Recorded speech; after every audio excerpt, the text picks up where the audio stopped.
What's up, guys? Stat aqui e hoje a gente vai falar sobre benchmarks.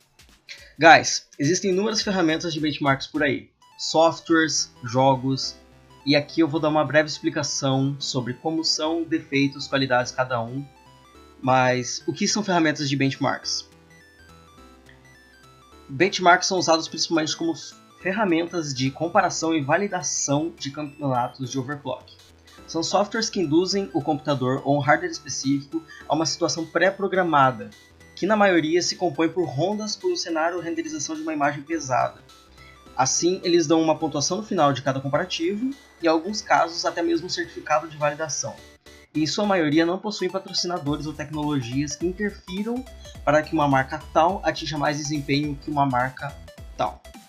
E é claro, a minha lista é de acordo com a minha experiência e pode ter alterações na sua experiência. O meu trabalho aqui é informar, tire suas próprias conclusões. E como diria o grande Carl Sagan, eu posso estar errado. Guys, a gente pode começar aqui pelo que você provavelmente está nesse vídeo, que são os benchmarks que não são considerados por mim tão confiáveis. E vamos começar pelo mais famoso deles, Cinebench R15.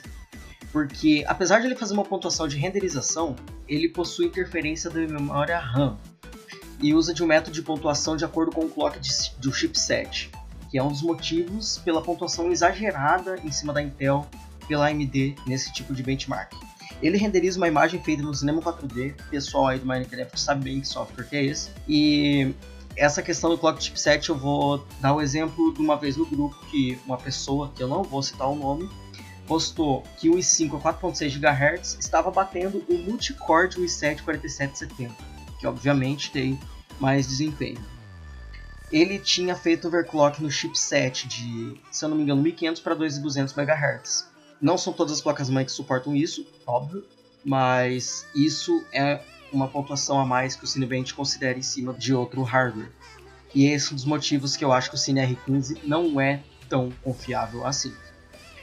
Seguindo para outro benchmark muito famoso, que é o software da Unigine, que seria o Valley e o Raven, e tem mais um que eu não me lembro o nome, que ele faz uma ronda por um mapa desenhado na engine da Unigine, passando por diversas situações de estresse, dando uma pontuação para a placa de vídeo no final dos testes.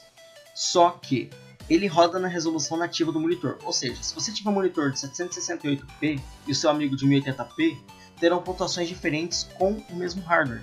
Se você forçar a resolução para que rode um teste justo, do jeito que deve ser, a sua pontuação não será validada, e é por isso que eu considero ele como um benchmark não confiável para GPUs e muito menos para CPU, porque ele vai dar vantagem, obviamente, para o monitor que tem menos pixels para ser processado. Terminamos aqui os benchmarks sintéticos, podemos ir para os benchmarks sintéticos in-game.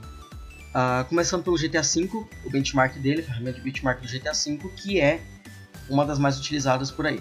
Dentro do jogo, possui essa ferramenta, onde passam rondas pelo mapa do jogo, e diversas situações acontecem, para que essa pontuação em frame seja dada no final. Entretanto, toda vez que o benchmark é rodado, os NPCs e carros mudam, podendo causar variações que giram até 30% do desempenho diferente de cada ronda. Guys, adendo, eu falei até 30%, ou seja, de 1% a 29%. Continuando.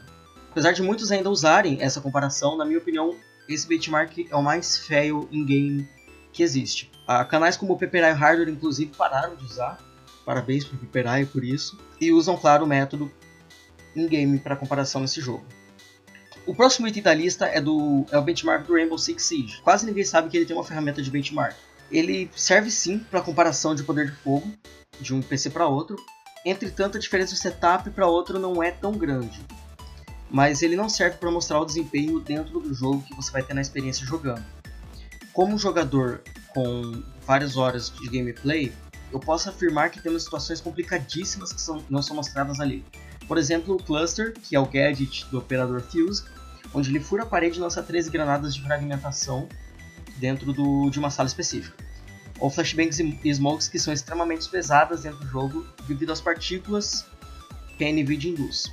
O que torna a ferramenta de benchmark inútil, apesar da metodologia de pontuação serem corretas. E por último, agora falando de smartphones, é o AnTuTu, que assim como a Unigine, ele roda um cenário para descobrirmos o poder de fogo do celular, mas ele também só roda em resolução nativa. Esse é o motivo, por exemplo, de um iPhone fazer geralmente o dobro de pontos que o Android concorrente, pois enquanto o concorrente tem 1080p de resolução, o iPhone tem 760p. Claro, isso é um exemplo, e não temos como forçar a resolução assim como na Unigine. Por causa disso, mesmo motivo da Unigine, é um benchmark que eu considero totalmente feio. Próximo parágrafo, benchmarks que eu considero totalmente confiáveis. O primeiro da lista é o WinRAR. Ele faz uma descompressão de um arquivo pontuando single e multicore para tal tarefa. Não tem interferência de nenhum outro hardware e por isso é uma base quase sem falhas. E possui aplicação real no dia a dia, afinal quem não descompacta um arquivo. Mas o item da lista é um benchmark muito conhecido, o 3D Mark, que é um dos melhores benchmarks na minha opinião.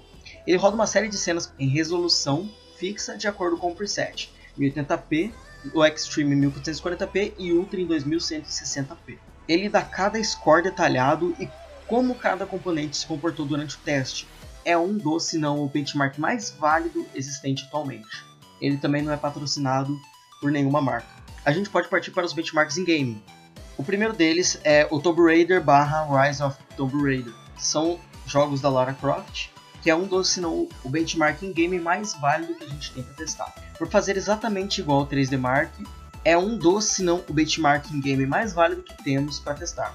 Justamente por fazer igual o 3D Mark. Porém, ele nos dá pontuação em FPS no final, além de contarmos com o recurso do DirectX 12 no Rise of Tomb Raider. Ele roda a Honda em game sem alteração nenhuma durante o percurso. É claro que as placas de vídeo AMD têm sim a vantagem no DirectX 12 nesse jogo. E temos também a série de games Metro. Ela, assim como o Tomb Raider, temos um cenário fixo, pré-gravado e comparado ao 3D Mark, nos dando uma taxa de FPS no final. É um benchmark super pesado, principalmente para CPU, porque tem muita partícula a ser processada. E indo para os smartphones, a gente tem o 3D Mark, que assim como o de computador, roda algumas situações gráficas, dando dados completos, forçando a resolução do smartphone para 900p. Por isso o iPhone 5 para baixo não consegue rodá-lo, assim como alguns celulares Androids e os Lumia. É um dos, ou o único benchmark em smartphones que pode ser levado a sério na minha opinião, porque como eu disse, ele força a resolução e não tem vantagem de tela, muito menos de patrocinador. E por último, guys, temos aqui o CPU-Z. Ele é idêntico ao Cinebench R11, porém ele serve mais para validarmos o clock do que para comparar uma CPU. Portanto, ele é um benchmark totalmente neutro nessa lista. E não posso citar se vale a pena ou não dar credibilidade a ele, porque eu não entendo muito do funcionamento, apesar de já ter rodado ele. E vamos para o penúltimo parágrafo antes do encerramento, guys. Menções honrosas. O Cities Skylines, que além de estuprar seu CPU, ele pode ser baixado em um mapa estático. Ou seja, ele não é um benchmark sintético nativo e eu não tenho hardware para testá-lo. É apenas uma menção honrosa aqui. Battlefield 1 e Counter-Strike Global Offensive, apesar de ter que ser feito manualmente, são ótimas ferramentas para testar CPU, GPU e gargalo. Entretanto, por não ser uma ferramenta fixa, eu não posso incluir nesse vídeo, como um benchmark confiável ou não. E, por último, Intel Burn-in Test. Sim, é uma piada. A intenção do cast não é validar, criticar ou hatear algum benchmark, mas sim informar os defeitos e vantagens que cada um possui de acordo com a minha experiência com eles. Assim você não pode ser limitado apenas em uma informação e assim como os reviews não deve ler ou assistir apenas um. Encerrando aqui, guys, foi um cast só de informação mesmo. Guys, avalie o vídeo do jeito que vocês acharem melhor. Comentários estão aí embaixo se quiser citar alguma coisa ou corrigir alguma coisa. E eu vejo vocês no próximo vídeo.